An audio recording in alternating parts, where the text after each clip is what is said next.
अस्सलाम वालेकुम students, welcome to this YouTube channel accounting की दुनिया। स्टूडेंट्स आज हम चैप्टर कर रहे हैं रेशो का। इसका एडवांस काउंटिंग का चैप्टर नंबर 5 है। क्वेश्चन नंबर इसका 2 करने जा रहे हैं।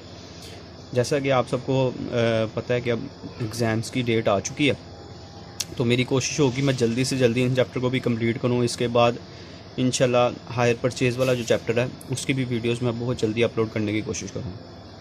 तो आप लोगों की रिस्पॉन्स की ज़रूरत है।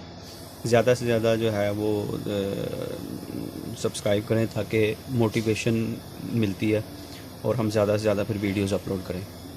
अच्छा स्टूडेंट, क्वेश्चन नंबर 2 को रीड करेंगे। Calculate the following ratio from the balance sheet.